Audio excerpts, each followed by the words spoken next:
GearNetwork.com. You're listening to a Better Live Than Dead Extracast. Now Foligno plays it back across the chance for a score! Jack Eichel's first National Hockey League goal! Foligno going in. Goal!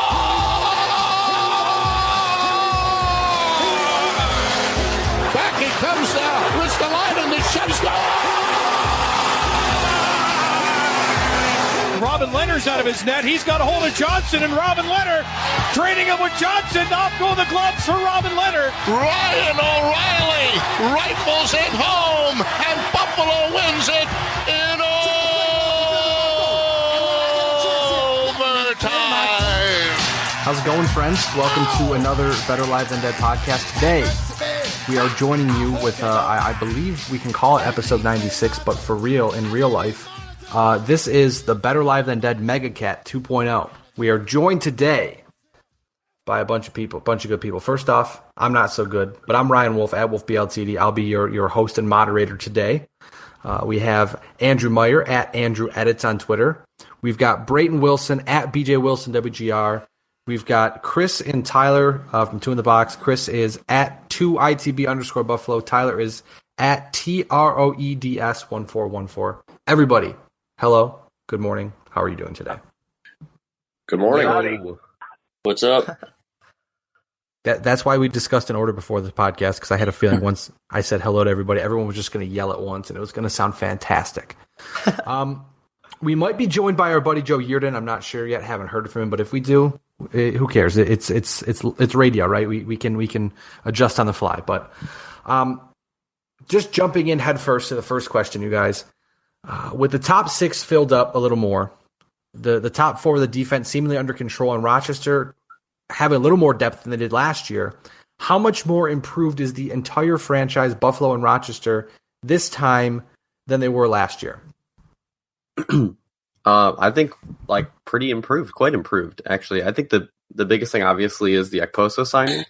And the craziest thing for me with the Okposo signing is that it kind of felt like no one was talking about it, and you could make an argument that it was he was the best free agent available. I know Lucic was kind of a highly touted free agent as well, but I think that in of itself is huge, and it's even obviously you can talk about how the top six is filled out and how the defense is, however you feel about Kulikov, the defense is, you could argue, has gotten better. But I think also, from a philosophical standpoint, the entire franchise has gotten better, because for the first time really in my history as a Sabres fan, they landed a huge free agent and a top name free agent. And that's something that you can say not only bolsters the talent level, but also the entire franchise. So, not only is the team itself from a skill level improved, but the entire franchise is improved because they went out and they were able to land that big ticket free agent, and it seemed like no one was talking about it, and it seemed, it was almost like a foregone conclusion. It was like, oh, Okposo signed with the Sabres. Yep, that's a thing that was going to happen. And so it's kind of cool when you can make that big move and have it just sort of be expected almost. So you're saying that Ville Leino was not? Sorry, Brayton, real quick. So you're saying Ville Leino no longer is a big ticket free agent, Andrew? Well, I'm sorry. It's probably the second biggest ticket free agent in my history as a fan behind Ville. And real quick, too, before we move on to Brayton, I just want to let everybody know, those listening at home, whenever I ask a question, first person is going to be Andy, then it's going to go Brayton, then it's going to go Chris and Tyler. So remember that so you know who is who when they talk. But Brayton, please answer the question now, damn it. Yeah, I wanted to just expand a point with Andy with Kyle Okposo. It just seems like one of those signings that, just not talked about. It's kind of like at this point, it might be one of those underrated signings, because I know that he was a notable name out there, but nobody really talked about it even afterwards. They just kind of mentioned oh, okay, Okposo signed with the Sabres, but I think everybody kind of saw that coming, especially when Steven Stamkos re-signed with Tampa Bay. But one thing that I'm really impressed about this roster is that it's beginning to look like this team, especially up front, he's got a really nice blend of experience with good, young, prospering talent. And the talent that we do have that's young is just beginning to get to that stage where they're ready to take that next step. Jack Eichel's ready to be an elite star talent in the league within another year or two. Sam Reinhart, he's developing into a better player. We're going to see Justin Bailey probably a lot this year. Maybe even a guy like Nick Baptiste, who was phenomenal at the Prospect Challenge yesterday against New Jersey. So I think that's the most exciting part about this roster is that we're finally starting to see these young prospects that we talked about for so long saying, man, can't wait until these guys get to the NHL. Now they're starting to get into the NHL, and they're starting to look like they belong. They're starting to look as though they can make their name in the NHL, along with already the experience that we have here in Buffalo, like Brian O'Reilly, Kyle Okposo, and if he could clean up his act, even Evander Kane. But I'm really looking forward to seeing what this forward group can do this year after really the past few years of just not being able to put up anything offensively and not being able to score, not being fun. So, I mean, I think from my perspective, and I can't speak for Tyler, obviously, but I'll certainly echo Andy and Brayton in terms of Okposo. He's the big fish. He's the most obvious point of improvement, even though the team, the media haven't really talked about him since he signed. I feel like at some point all summer, I feel like almost every Sabres fan, at least people that I follow on Twitter, are like, oh yeah, Kyle Okposo's on the Sabres now. It seemed like easy to forget that he was signed, but for me, it's just simply the fact that they have a complete top six. That left wing, that final left wing spot, whether it's going to be Tyler Ennis, Gergensons, whoever it may be, alongside Ryan O'Reilly, I think at this point, if you're penciling in our depth chart, is still a little bit of a question mark. But they didn't have a top six, a true top six last year, I don't think, and they certainly didn't have one, in the 2 tank years. So it's encouraging to know that question's been answered. Obviously, now it's about finding the proper depth and the proper talent to fill out the bottom 6. But I think that's the biggest reason that they should improve again this year is simply that they have 2 solid forward lines with the potential to find a third. I think the last couple of years it was more along, they were operating on the lines of, we have 1 solid forward line and we're hoping to find 1.5 more to help round out the roster. Yeah, I mean, for me, the forward depth is obviously the biggest change from last season. Obviously, everyone's already touched on Kyle Okposo, and Chris kind of hit on it that, with that increased depth there's more scoring options in that third line, whereas in the last handful of years, really, there really was nothing really to offer offensively from that third and fourth line. So, a little bit more of a balanced scoring attack will certainly help them improve, really, especially in the standings, but all around, really. The back end, I'm still kind of, the jury's out on the back end for me. Obviously the Kulikov acquisition will help in that it will probably push Josh Georges down a pair or two, which is very needed, after seeing him with Rasmus Ristolainen last year. I know Tim Murray had still said that, he wanted to add, another blue liner, and that still hasn't been done. So it'll be very interesting to see, how the 6 that are penciled in there play, and, if that blue line depth is tested, if someone gets hurt, how they're able to respond to that. Overall, organizationally, they're very improved. Rochester will be very interesting to me. Last year they kind of went over the top with their veteran contracts they gave out down in the AHL, and they couldn't really get into flow because of the the restrictions in terms of how many vets you can play every night. So there are a lot of people just kind of hanging out in the press box. For the last couple of years they've been talking about all this young talent that's been down there or that's coming up, and most of it is up in Buffalo now, with the exception of maybe a Justin Bailey or a Will Carrier. Not quite sure where Hudson Fashion will fit in this year. So it'll be interesting to see how they kind of reload, so to speak, the ranks down in the AHL. Obviously, if Nylander is down there, that will certainly help. It'll be interesting to see who can establish themselves, especially on the blue line. There's not really that up-and-coming blue liner that, they can point to down the pipeline. Obviously, Brendan Gooley really impressed last year at the prospects camp and everything like that, and he's kind of, in my opinion, taken the mantle of the next big blue liner coming up through the system. But it'll be interesting to see who kind of takes the reins of that that the next one sort of thing coming through the pipeline, both up front and on the back end. Now, the next question, we all know everyone will answer this question with Justin Bailey. I know that, so I'm taking him out of the equation.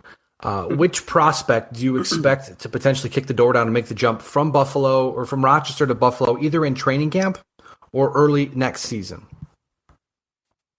I think, just hearing the mention of Fashing just now, like, he's a big question mark for me as far as like full-time NHL duty. I have a hard time like pinning one player that'll like from the prospect ranks that'll find their way like full-time. It's just a tough thing to forecast, especially before training camp. I know, we have the prospects tournament going on right now, which I haven't really been able to pay much attention to. But so that'll be interesting to see that. One guy that's a big question mark for me, or like just someone I'm keeping my eye on, is the whole Nylander situation. If he ends up in Rochester, because there's like some loophole or something where he could end up in Rochester. Tim Murray said, I'm reading a quote right here where he said, could I see him going back to junior? I guess, or could I see him playing with Eichel and Reinhart? I guess. So, Nylander is someone that I'm really going to keep my eye on if he's in Rochester, because Tim Murray came out and said, he could see him getting NHL time this year. You don't want to rush any prospects, but that's just someone that, from a fan perspective and just an interesting idea, I would like the idea of seeing what Nylander has to offer. So just someone I'm keeping my eye on. I can't really project someone that will kick the door down and make the jump per se, but Nylander is definitely someone that I would watch.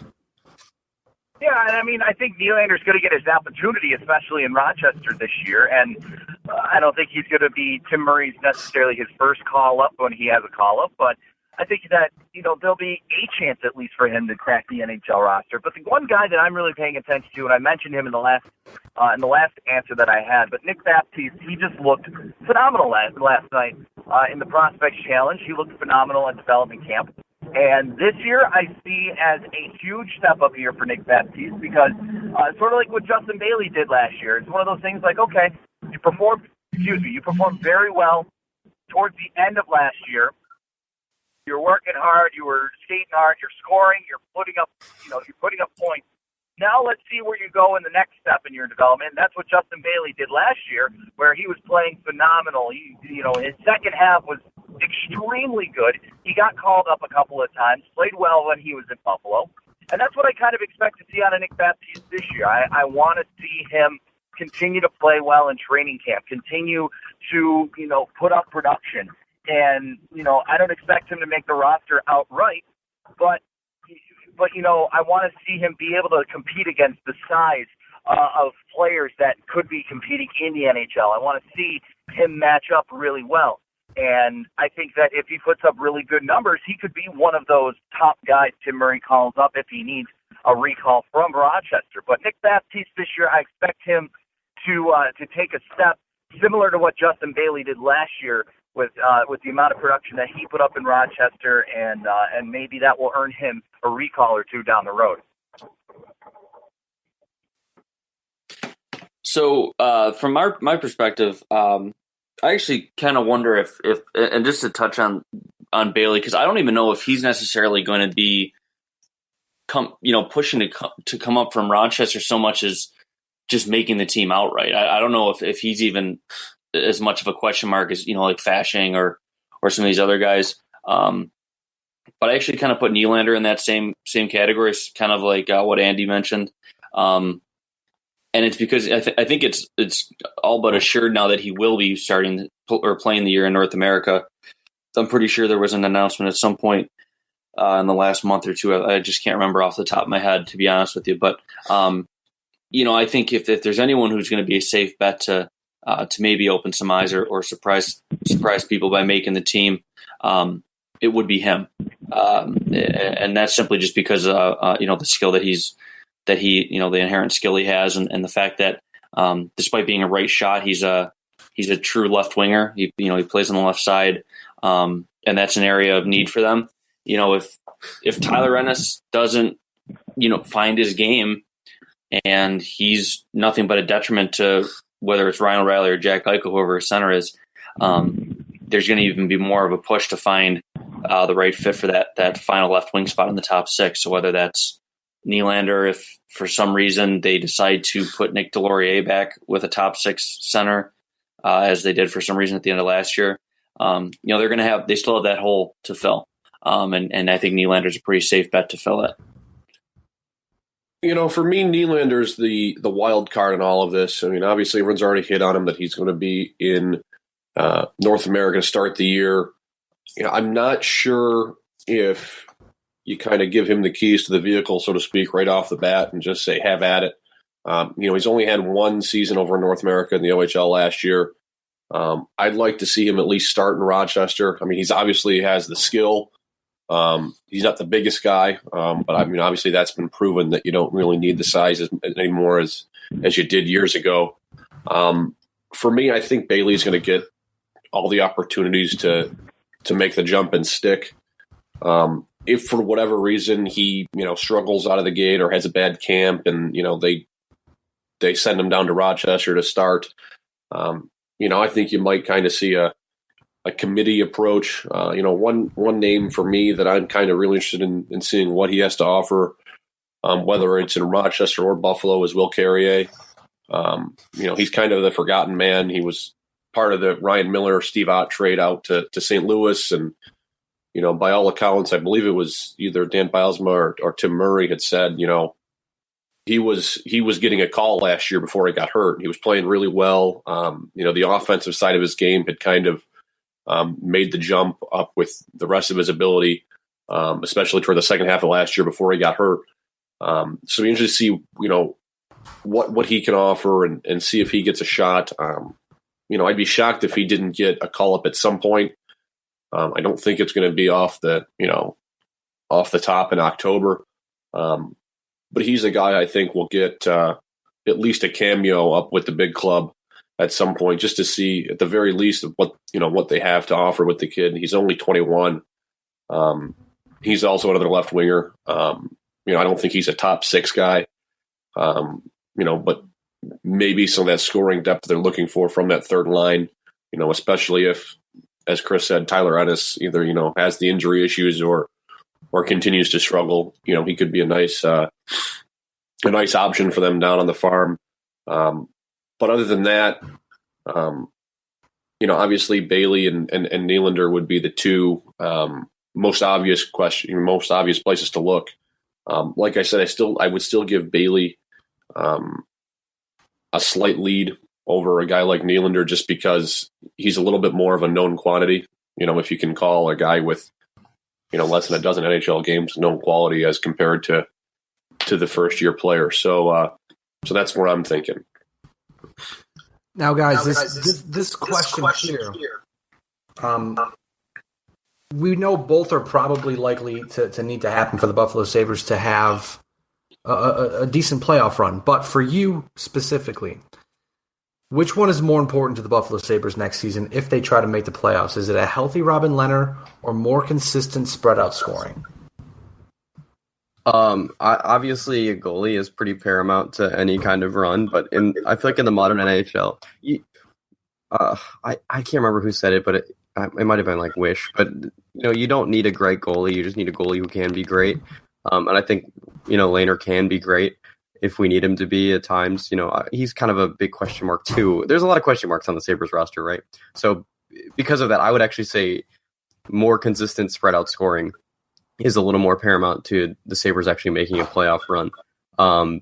Because in order to make that step and be a real team, if the Sabres are trying to be an actual real team and play with the big boys and, be considered in these conversations about playoffs and things like that, they're going to have to continue to put up consistent scoring, especially in 2016-17, where, skilled scoring is the way to do it. And I mean, you look at how the Penguins turned it on in the second half of the season and then made a cup run with Matt Murray, who was lights out. I'm not knocking him at all. I'm just saying that you just never know on the back end with goaltending. Whereas if you can rely on that consistent spread out scoring, you don't have to worry so much about having good goaltending depth. I mean, you can look at a team like Dallas and completely refute what I'm saying, but I just think that if the Sabres are going to try to really be a legit team, they need that consistent scoring and that spread out scoring. It can't just be Jack. It can't just be O'Reilly. it can't just be Sam taking the jump. They're going to need that Okposo scoring, and they're going to need that third line scoring that was mentioned when you were talking about. I can't remember if it was Chris or Tyler was talking about Carrier. They're going to need that depth scoring. That's going to be huge. So, maybe that comes from Tyler Ennis, or maybe that comes from somewhere else. But if they want to be considered a legitimate team and they want to be considered, up with the big dogs and actually deserve to be in the conversation, it's got to come from scoring, in my mind. Yeah, I totally agree with Andy there. I think that scoring is a huge priority for the Sabres this year, especially for the past few years where they've really lacked in the goal-scoring department. Granted, last year, Jack Eichel, Ryan O'Reilly, and Sam Reinhart put up some good goal-scoring numbers. But I think where I want to see is, like what Andy said, a lot of depth scoring. I want to see guys like Zemgus Girgensons putting the puck in the net, Tyler Ennis rebounding from his concussions, putting the puck in the net.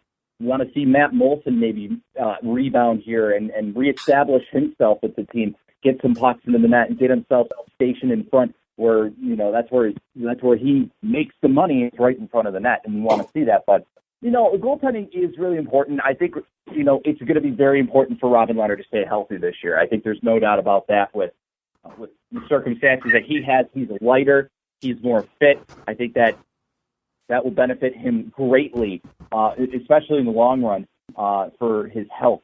So, I think that as long as he can stay healthy. By the way, Robin Lehner, he's really taking his work seriously, and we may see some more, outbursts from him during the season. I know that was a huge popular thing. He's been working out at Buffalo MMA the whole summer, trying to get ready to go. So, we might see angry Robin Lehner a little bit more, maybe, but I think that Robin Lehner, him being healthy, him physically ready to go, mentally ready to go, I think that'll be a huge upgrade for the Sabres, because Anders Nilsson, who knows what we're going to get out of him this year for a backup, and then Linus Ullmark, while he looked fairly good last night, he still has issues with committing too early to a play or overcommitting and kind of looking like a fish out of water when he does that. So, it's going to be important that goaltending is there and ready to go for the Sabres. But, I think that goal scoring needs to also step up. So it's funny because when I was looking at this question, my first inclination was just simply to say Lehner, but because when Lehner was healthy, though, last year, and when he was playing well, he wasn't getting much goal support. And there was a fair run of games where he had that really nice run in the middle of the season when he came back from the ankle injury where they weren't giving him goal support. And as a result, his win-loss record suffered as compared to Chad Johnson's, for example, but his numbers were terrific. So while obviously it's important for Lehner to be healthy and to finally see a 60-game workload as, a starting goaltender needs, I have to think that finding the proper scoring is actually going to do more for the Sabres in the long run than simply Lehner's health. And that's not to discount the importance of him, playing a full season, of course, but, simply to say that, you can't have 3 20-goal scorers or 4 20-goal scorers in your top 6 and then have 26 goals spread throughout the bottom 6. They really need to have some true depth scoring, some true support from those players not named O'Reilly, Okposo, or Eichel for the most part, and I think that's the key, if anything, at least in my opinion. Yeah, for me, looking at it, it's scoring for me, and I honestly, as bizarre as this sounds, I don't think it's close. I mean, obviously, everybody here would like Robin Lehner to stay healthy and play that 55, 60 games, but if there was anything that we saw last year, in my opinion, the goaltending was good enough to make the playoffs, whether that was from Chad Johnson or from Robin Lehner. I think whoever was in net, as a whole, if you're grading the Sabres goaltending, just based on performance, I think it was good enough to be a top 8 team in the Eastern Conference. And Anders Nilsson is kind of an unknown. But again, so was Chad Johnson. I mean, and he was actually kind of a known in a bad way, as he was like one of the statistically worst goaltenders in the league when we got him. and he was able to, provide above average goaltending, in my opinion. That's not to say that Anders Nilsson's going to come in and play as well as Chad Johnson did or better, but if anything was proved from last year was that you can get that good goaltending, maybe not from who you think you're going to get it from. I think everybody's talked about the need for depth scoring. That obviously is the biggest concern for me, or the biggest question mark, is that who's going to provide it. Another way to increase scoring is the specialty teams. That power play has got to, when you think, obviously they have a real solid top six now. So if you think about the talent they'll be able to put out on the man advantage, they should be able to put out a top 10 power play unit with whether it's O'Reilly or Eichel or Reinhart, and the acquisition of Dmitry Kulikov will help in this aspect, is that you got a guy who can quarterback the unit.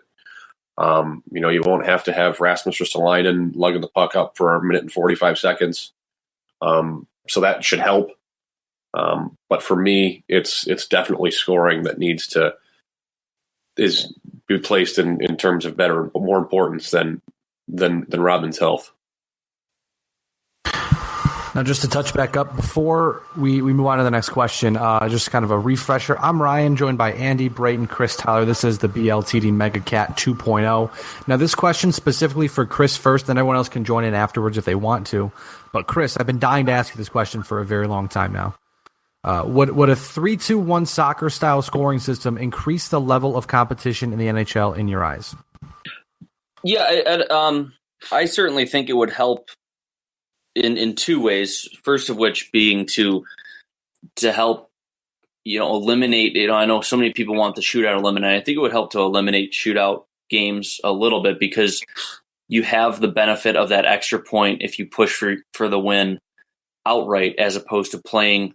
Not that anyone's playing for a tie. Obviously, there's no ties left anymore. But instead of playing for the tie, playing for the shootout, playing for the the loser point, if you will, you'd have teams ideally pushing for those victories, pushing for a late goal, as opposed to sitting back, resting on the fact that it's a 2-2, 1-1 game, and basically saying like, well, we'll see what happens in overtime. We'll see what happens in the shootout, or even worse. And I think you'd actually probably say this of the Sabres in the mid 2000s or the late aughts, was that with Ryan Miller in goal, and when Lech Kotelik and Thomas Vanek were on the roster, kind of in the advent of the shootout, Lindy Ruff had to really be comfortable with his team going into a shootout and almost be able to say, you know what, we'll sit back and wait for the shootout, because I know our goaltender is one of the best in the world in shootouts, and I know that we have two, if not three, players that we're going to put in our initial three shooters who are going to get us that bonus point.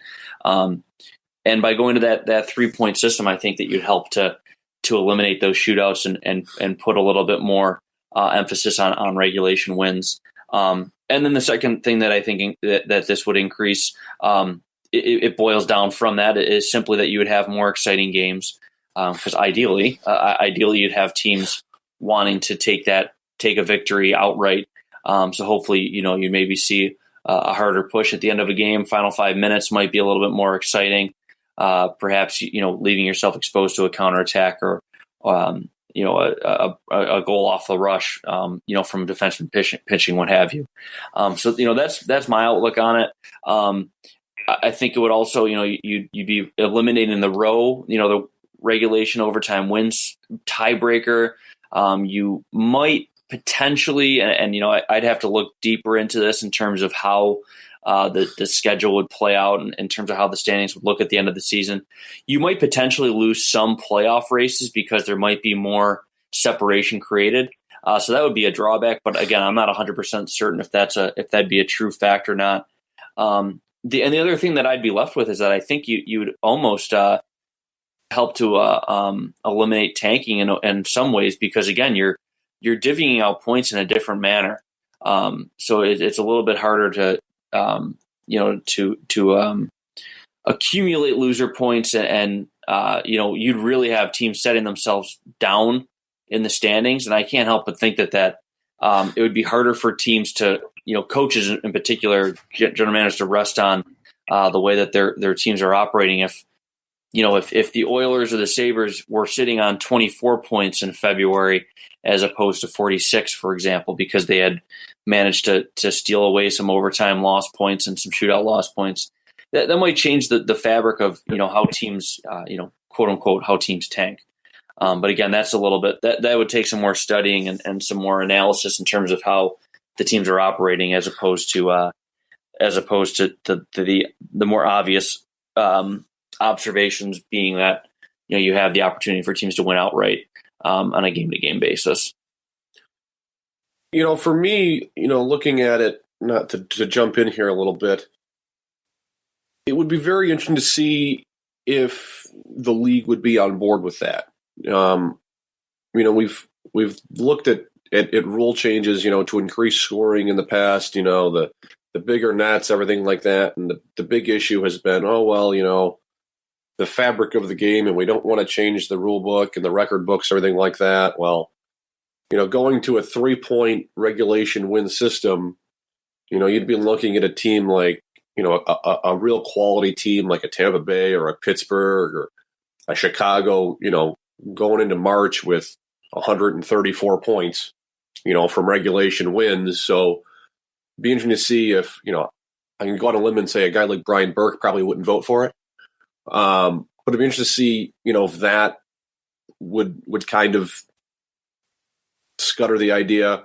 For me, I think, if you just were to remove the loser point altogether, there really wouldn't be a need to go to 3 points. I mean, I understand why you'd want to go to 3 points and the positives and the negatives.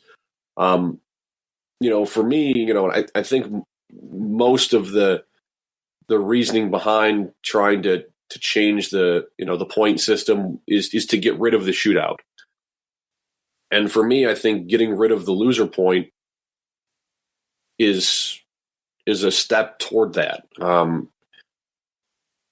Number one, it would still give you an impetus to go for the win, so to speak, during regulation, because there's no point to fall back on during either the overtime or the shootout. And if for whatever reason it gets to, the overtime period, the 3-on-3, we've already spoke about how the Sabres kind of went about things, or how we think Lindy might have looked at it with Kodalik and Vanek. Well, if you're a team like the current Sabres, who for whatever reason can't score in the shootout to save their lives, you'd be more inclined to go for it during the 3-on-3 or the regulation in hopes of avoiding that shootout and then coming away with nothing. So I think there's two ways to look at it, and I think both would do well to help eliminate or decrease the amount of shootouts, which I think is the overall goal that the league is trying to accomplish. Andy or Brayton, do you guys want to add anything in here? I really no, not really. I think everyone else summed it up pretty well. I don't really watch soccer too much. I'm not a big soccer guy, unlike literally everyone else on Sabres Twitter. You can leave. So, yes, bye. Yeah. No, I have nothing against soccer.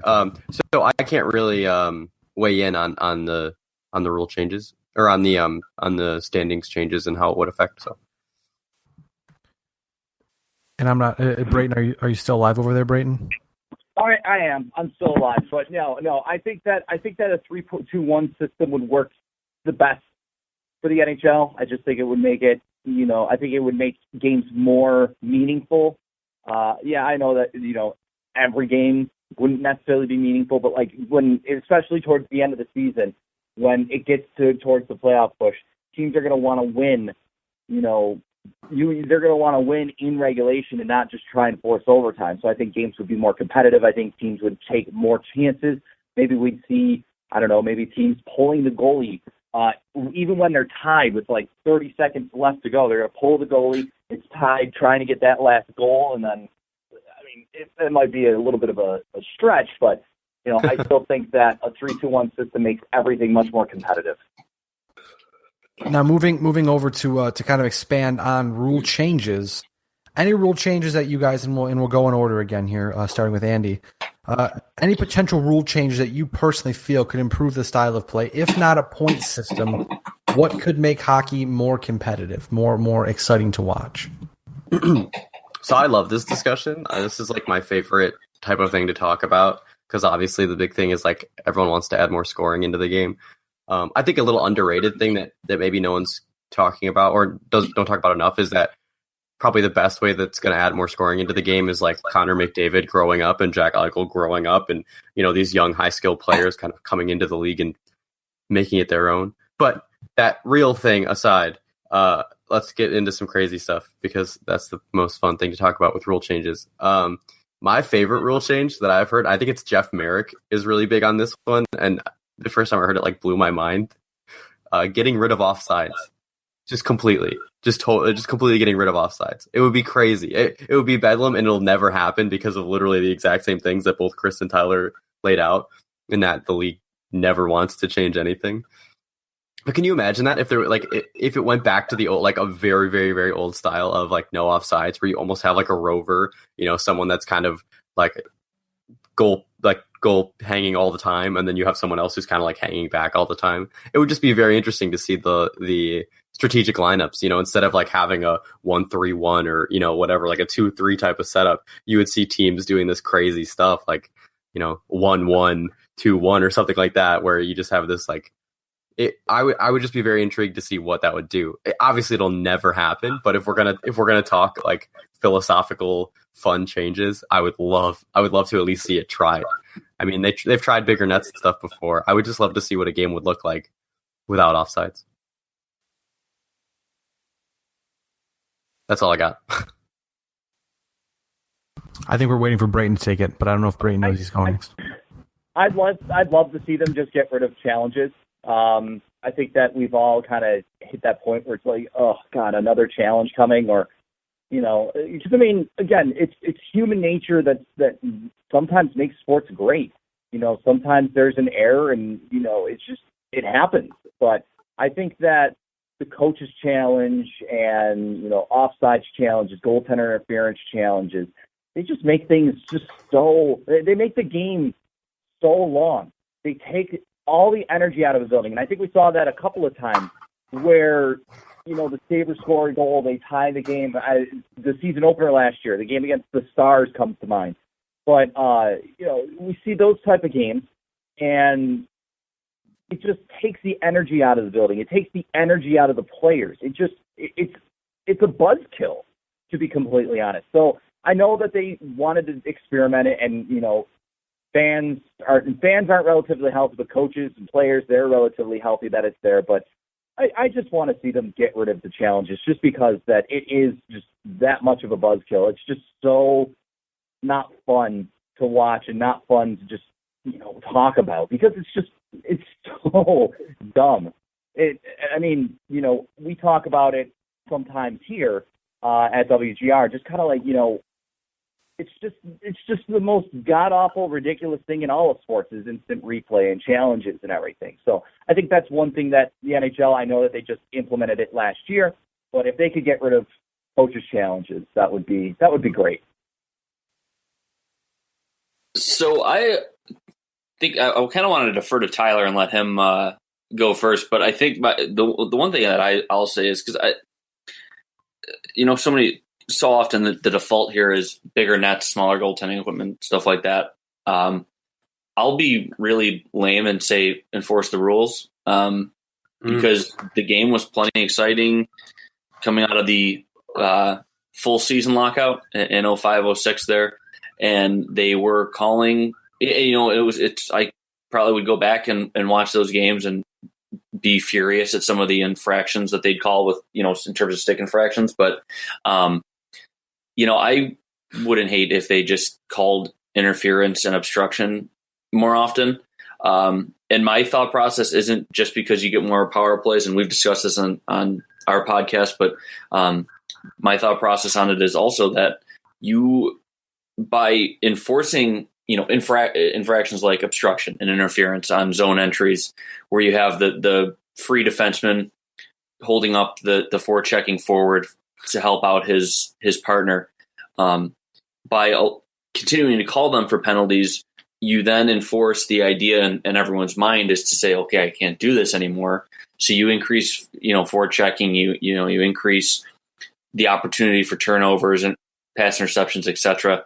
On a forecheck because those players aren't being held to slow down as they enter the zone, which then in turn ought to, increase the flow of play and increase goal scoring, increase excitement, go on down the list. So that's my thought process. My more extreme, if just to follow Andy's lead, to go with an extreme idea, would be to actually retract a couple teams. You're going to see it, I think. You saw it especially in the early 2000s when talent was down. The talent pool entering the NHL is a little bit different nowadays. But if you add two more teams to the league, you're going to spread out the talent pool. You're going to spread out the depth on a lot of these rosters. And it will potentially have an adverse effect on play. And if you were to take, for example, and I'm just going to use two low attendance teams, but let's just say you took Carolina and you took Florida out of the league. You spread those rosters across the remaining 28 teams, and you'd instantly see, some of the plugs around the league getting moved down to the AHL. And you'd have Alex Barkov, Jonathan Huberdeau, Jordan Stahl, Justin Falk, Jeff Skinner distributed around the league, and you'd have a much better talent pool, and ideally you'd have a more skilled base. So that's my extreme idea would be that. That's my extreme idea. Obviously, again, like Andy said with his, it's not something that's going to happen, but if you wanted to get real crazy, that's what you'd do. And I'll push to Tyler to see if what he can offer up. For me, I think the most realistic rule change I can offer, apart from Chris's, just call the rules. For me, it would be the angled goalpost. I think that's the easiest one that you could be able to get away with, just to increase. I mean, it certainly wouldn't, give you another goal a game, but those. Everyone knows how tough it is to beat an NHL caliber goaltender. And those shots that, you beat them clean, or you're able to get through a screen that hit the post and you don't get anything for, you'd have better odds of that one, going off the post and in, instead of going off the post and up off the screen or back into the corner or anything like that. So that would be, a relatively painless rule change to get a little bit of scoring in. Tyler, I don't mean to interrupt. Can you expand on what that is? I haven't even heard of that before. That's sweet. You said angled goalpost? Yeah, so they basically, you'd angle them so that when the puck hit the goalpost, the puck would bounce inward. It would, the puck would have a better chance of bouncing off the post and going in rather than out, so to speak. So you just angle them a little bit. It was something that they experimented with it. I want to say in like 2008, maybe 2009, when they were doing those research development camps in Toronto that actually Brendan Shanahan presided over. It was one of the goofy net features they experimented with. It was like an elliptical shaped goalpost that was angled in a way that, like Tyler said, would benefit pucks directing into the net as opposed to away from it. Cool, very cool. That was basically what I was going to say. Thanks, Chris. No, but I guess kind of wild and crazy one. Everybody knows that the amount of traffic in front of the net, how impossible it is to get a shot through from the point.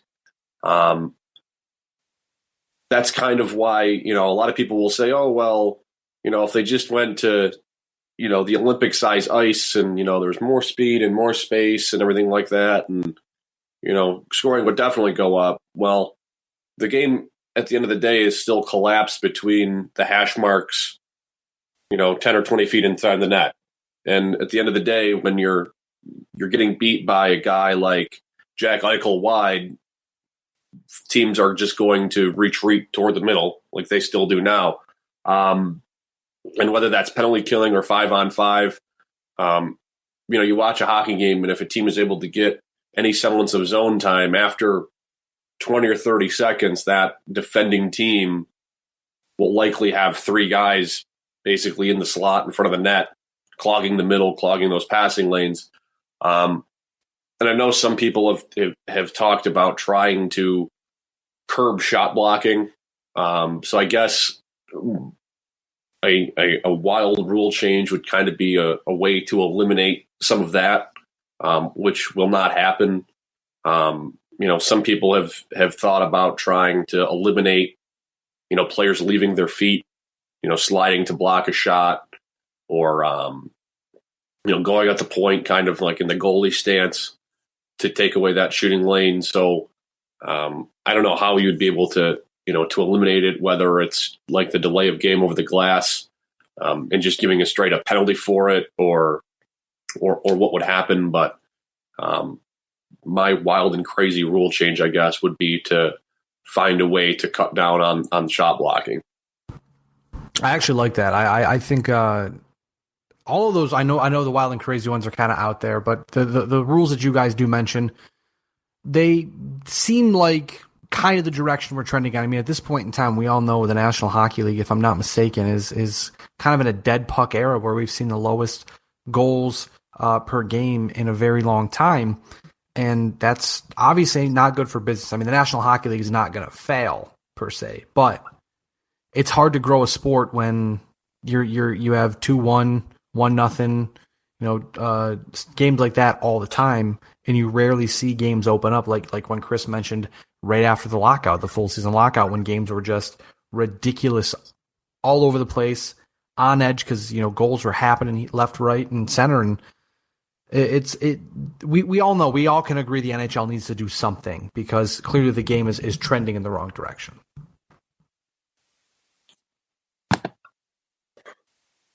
I didn't know if anybody was going to say anything there or not because I can move on.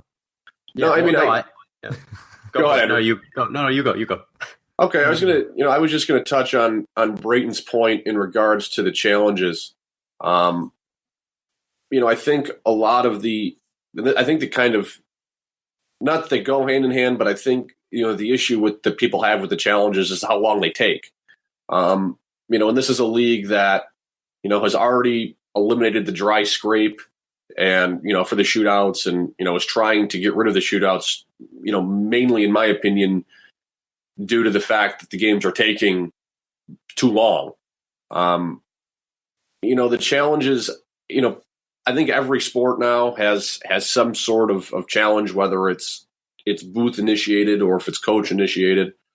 And I'd be really shocked if they got rid of it, but it needs to be improved upon. A lot of these challenges that I saw just from the games I watched last year were on offsides entering the zones, on a play that led to a goal. And something, that has struck me when thinking about it in terms of how to improve upon it. I doubt, many people watch a ton of tennis, but the replay system they have, the Hawkeye technology, the guy literally says, "Hey, I want a challenge," and the challenge is done in 15 seconds, whether it's in or out. And it's just an overhead camera that would obviously very easily tell if a puck went in first or a skate. So these challenges that are now taking 2, 3, 4 minutes. I think honestly, if they're within 60 to 90 seconds, I think there's a lot less complaining. I believe I think it was Brayton that touched on, the amount of goals the Sabres had called back, including the home opener last year. And, for lack of a better term, that sucks. And I totally agree with him. But at the same time, there's going to be instances where Dan Bilesman was able to challenge a goal that in theory would lose the Sabres a game or tie the game when the Sabres are leading, and it's going to get called back, and Sabres fans are going to say how great it is. So I think, there's two sides to it. And I honestly think if it's just improved upon and sped up the process, I think a lot of the issues are removed. My crazy rule change before we move on to the last question here, guys. Ban John Tortorella. Oh my god. That's a great rule. I think Can I think it would go over well. Can I pipe in real quick about offsides? Sure. Like one little thing. So before we move on as well, like the other thing, my other problem with the offsides challenge is that it turns offsides into this like crazy mechanical thing where it feels like the NFLication of the NHL, where like all of a sudden we don't know what a catch is or something like that. But the thing about offsides is that I played for like 12 years. I wasn't good at hockey, but I love the game, and whatever. Like offsides always existed. Not to be like, oh, I played the game, but I just mean like in my experience playing the game, like offsides doesn't exist because it needs to be perfectly exact. Offsides exists as like a check. You know what I mean? It's like it keeps everyone in check. It's meant to prevent people from being able to just waltz into the offensive zone, untouched. Like the reason they added the challenge was because of that crazy Matt Duchene goal against, I think it was like the Wild or something, where he walked in clearly offsides. The team fell asleep because they thought it was offsides, and then he ripped it top shelf because they never called it offside. So I know that we want everything to be exact and to be good, but if we're trying to get more scoring in the game, then just keep calling offsides with a little bit of leeway. It's tough because they're not going to be able to do that again. They've now made it a mechanical exact thing, so you'll never be able to convince anyone, hey, just leave a little leeway, because then you end up getting the thing that happened where Matt Duchene walks in untouched or offside and it doesn't get called. So I get why it happened. It just sucks that we're kind of in this predicament, because I really believe offsides exists more as a check than it does as this definite thing, but you just can't call it that way. So sorry, that's just what I wanted to say about that's okay, man. That's fair. Now real quick, before we move on to the last question, just want to heads up. Brayton, we're going to ask you first because I know you have to go here in a minute. We'll go Brayton, Andy, Chris, and Tyler. Now this one's very simple. I know we hate predicting things because we all look like jackasses if we're wrong. So I'm going to have you guys predict something. The 2016-2017 Buffalo Sabres season. You can give me points. You can give me final standings placements, amount of wins. If you want to give me a complete record, you want to predict how many goals Jack Eichel's going to score. I mean, whatever you want to do, just give us something. And like I said, we'll start with Brayton here. I will get back to you guys in just a moment here. I got to do a sports update here. All right, we'll let Andy do it. I thought I grabbed him. We didn't grab him. I'm Brayton Wilson. I'm on the radio. Sorry. Yeah, no. I think a crazy prediction, like a crazy bold prediction that I want to make that definitely won't, I don't think will pan out, but will be fun, is that Sam Reinhart ends the season leading the team in points. But I think like a more general prediction would be that the team probably comes one standing slot away from making the playoffs. I know they said that they want to make the jump. What is it? 93 points gets you in the playoffs last year, right? So that's 12 points or so. They could make the jump and get 10 more points, but I see them maybe not making that drastic of a jump and landing more around like the 89 to 90 range, and just barely missing out on the playoffs. All right, Chris, that's all. Tyler, I'm not going to predict anything else. That's fair. We'll jump over to Chris and Tyler now. Yeah, so it's interesting that I think it was Bilesma said that that they want to be a 95-point team. I forget if it was Bilesma or Murray, but I think I'll fall in line with Andy and say that they're going to flirt with the playoffs.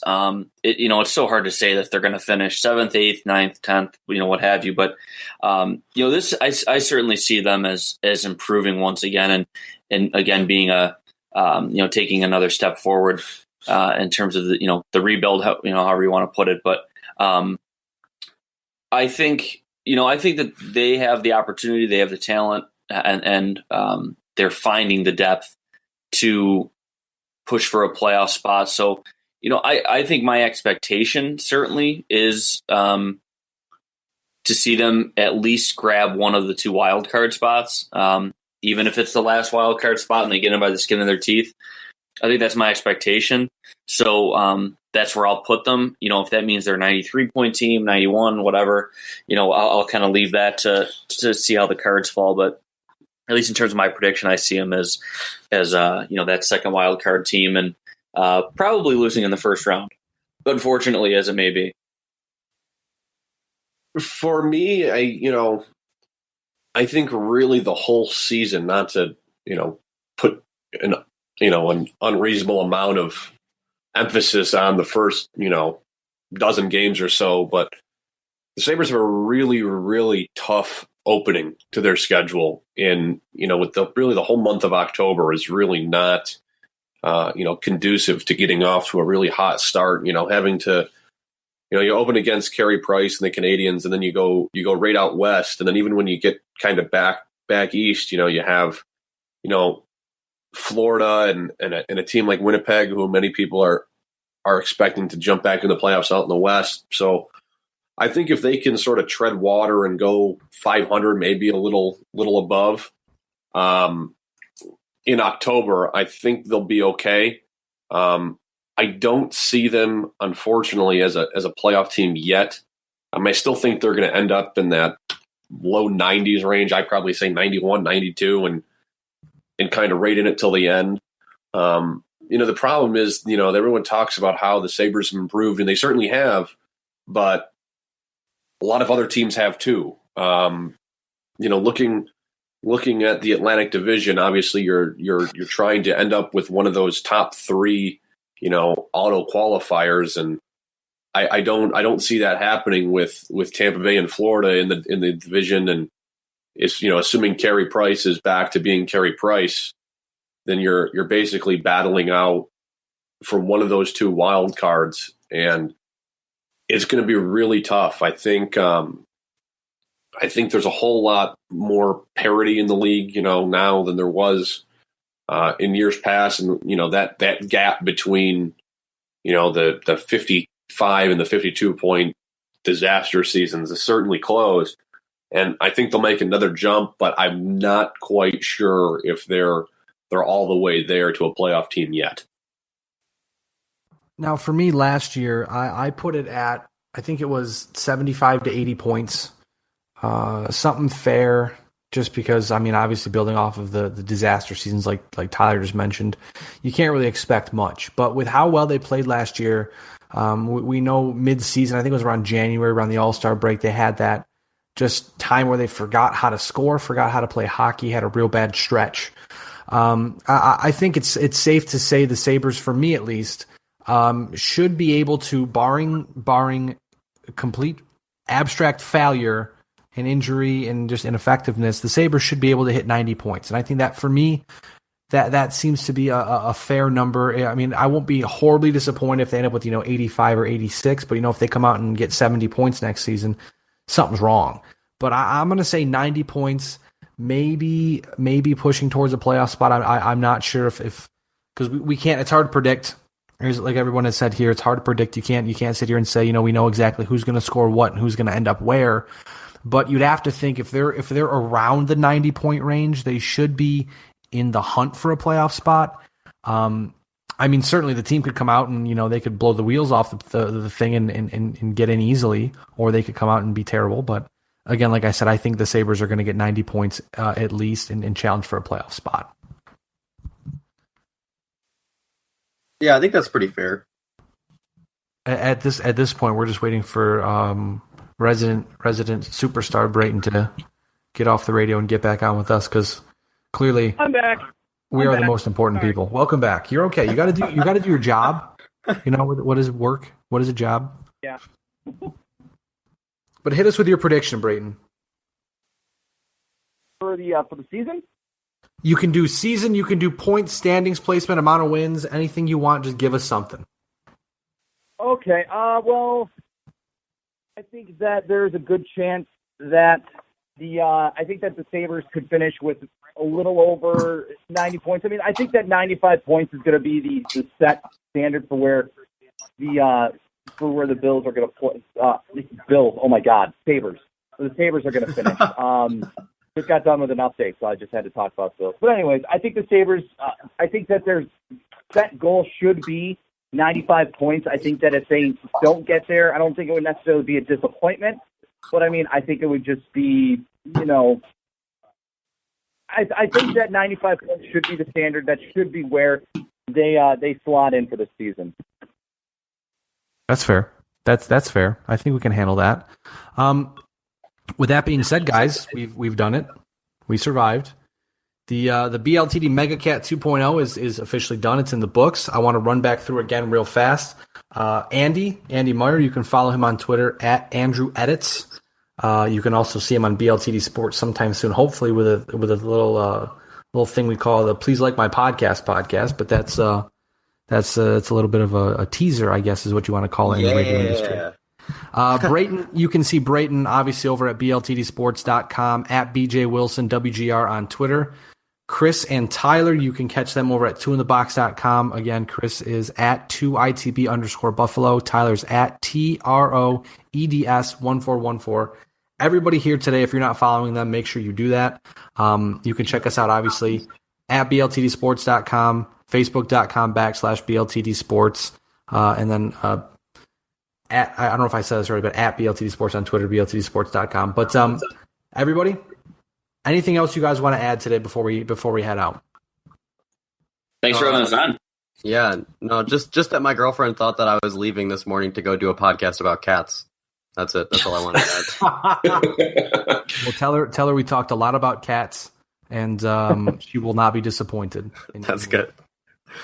Right, no, well, thanks. guys, So. Thank you. I'm glad to have you. Next time, I promise you, next time, I'll plan a little better. We'll have a podcast in Buffalo. We'll meet up. We'll have a giant hangout session. Maybe during the season, maybe around like the All-Star break-ish, we can meet back up and discuss the abstract failures of the Buffalo Sabres. How does that sound? That's good. All right, well, guys, thank you again for tuning in. Everybody listening, you know how it goes. We are better live than dead. You are not. We'll catch you sometime very soon. Thanks again for tuning in.